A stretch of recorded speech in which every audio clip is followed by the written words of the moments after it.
Hello and welcome everyone back to TDF Exclusives. Very happy to be with Ms. Alena Douhan, of course UN Rapporteur, very well known, especially this last year or so, even more so. Welcome. It's a pleasure. The pleasure is ours. Let's look at, Alena, because of course you've seen the effects of sanctions, and we see that more and more sanctions are being used as a political tool, and the effects that you have noticed that it's having. Well, unfortunately at the moment, the process which we are observing is the expansion of use of different types of sanctions, expansion of invention of new types of sanctions. And additionally, what I observed since a very few last years is the growing number of instruments which are used to enforce unilateral sanctions. And I'm talking, for example, about imposing sanctions for circumvention of sanctions regimes, or starting criminal or civil cases, or freezing goods. The customs seizures to enforce unilateral sanctions regimes. And at the moment, unfortunately, what we are observing is that there is such an incredible level of uncertainty about the scope of sanctions, possible punishment, the way how the sanctioning states expect them to be implemented, that everyone got scared, and we end up in the very high level of so-called de-risking or zero-risk policy, which result in over-compliance. And one of the problems, unfortunately, is that no one knows how to protect their rights if they have been subjected or affected by unilateral sanctions, means of the enforcement or over-compliance as well. When we talk about unilateral sanctions, tell me from a legal perspective, because we're not even talking about United Nations sanctions. We're talking about individual countries deciding to sanction other countries. And not only that, they also sanctions countries that want to deal with that sanctioned country. So where does this stand from the point of international law? We shall take into account that when we are talking about unilateral sanctions, we are talking about measures which are taken without or beyond authorization of the UN Security Council. It could also be a case when the UN Security Council, for example, designates 3 individuals, and the state refers to this resolution and designates 1,000 more. So these additional 1,000 will be subjected to unilateral sanctions as well. We also shall take into account that sanctions are applied quite often not against states. They might have the sectoral nature, that means affecting the sector of economy, or be so-called targeted, although the term targeted is misleading in this case. So quite often it's higher state officials or the owners of huge companies who are designated that affect the economy or creates a very unfavorable investment climate, getting everyone scared. From the perspective of international law, it's only allowed to take measures which do not violate any single international obligation, what's called retortions, measures taken in response to previous violation of international law, and what's called countermeasures, and to implement sanctions of the UN Security Council. Even if you act in the course of countermeasures, it's not allowed to violate fundamental human rights. And unilateral sanctions regime affect fundamental human rights quite a lot. And as soon as it comes to human rights, individuals, rights of whom are affected, shall have access to remedies and access to justice, because it's one of the fundamental principles of human rights law that every state is to ensure that individuals might have a mechanism to protect their rights. When we talk about human rights violations, what type of things? Give me examples when you say these unilateral sanctions could cause human rights violations. Unfortunately, the short answer will be any.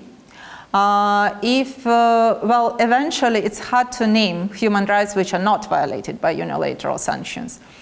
It could be a situation when a country is not able, or the companies of the country are not able to participate in normal international transactions. It naturally affects the economic rights and the ability of the country to provide social assistance for those in need. It might be a situation where right to health is affected when the company, the producer is scared to get payment from the country under sanctions and refuse to pay the medicine necessary for specific groups of population. It might be more or less fine if the country under sanctions has a developed pharmaceutical system and a pretty strong one to do that. But anyway, there are some types of medicine which are pretty unique, and you might have a monopolist producer. As for scholars, for example, they might face a situation when the counterpartners from the countries imposing sanctions are just scared to talk to scholars coming from the countries under sanctions, and the journals refuse to accept their articles. But also we shall take into account that the human rights, which are supposed to ensure access to all human rights, like, for example, prohibition of discrimination, or access to justice, or right to fair trial and due process, or access to remedy, which are supposed to safeguard all other categories of human rights, are also affected because the mechanisms are not available. Yeah, very interesting. So tell me, from a legal perspective, is there anything that can be done? I mean, dealing with international law in order to try to fight this, or where does that stand? I believe that quite a lot can be done. From the historical perspective, unilateral sanctions is a rather new situation. And I believe that for a long period of time, it was mostly Cuba subjected to unilateral sanctions. Therefore, countries and individuals try to figure out the instruments which can be used. One of the examples is to bring cases for international adjudication, which has been done by Iran, for example, and the court decision of the International Court of Justice is on behalf of Iran, because the conclusion was that United States did violate the Treaty of Amity of 1955 when it has frozen assets of Iran. Another way can be, and where I'm talking about businesses, might be the active use of international commercial arbitration, which is easier than to use the system of courts. Because unfortunately, in many countries, there is the internal ruling that the courts shall be guided by some sort of geopolitical objectives. That means that they will interpret the situation on behalf of the country which imposed sanctions. Similar situation exists, for example, in the European Court of Justice.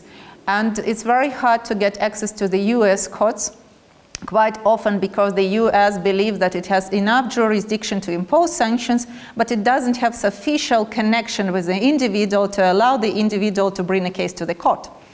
Naturally, there are some other impediments like shifting jurisdiction from one state to another and sometimes to businesses.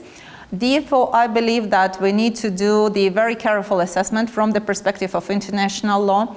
And for example, recently I finalized preparing the guiding principles on sanctions, business and human rights, and commentary thereto, where I revealed the existing norms of international public law in this sphere.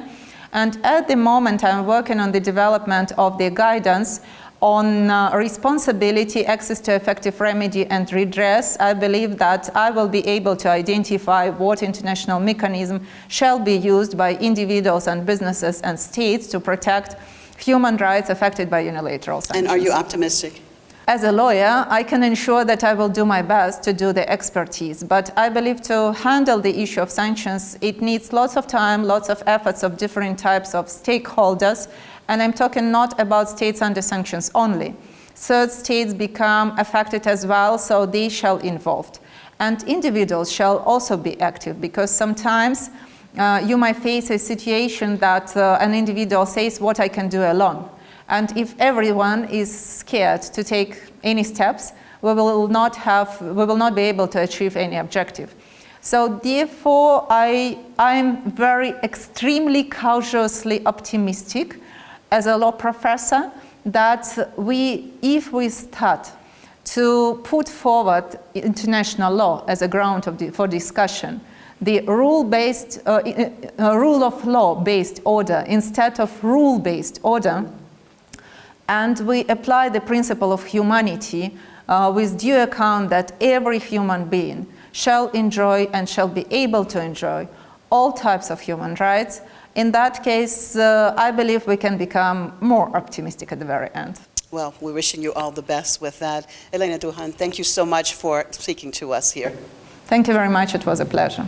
And thank you, viewers, for staying with us on TDF exclusives. And stay with us. We still have a lot more to come.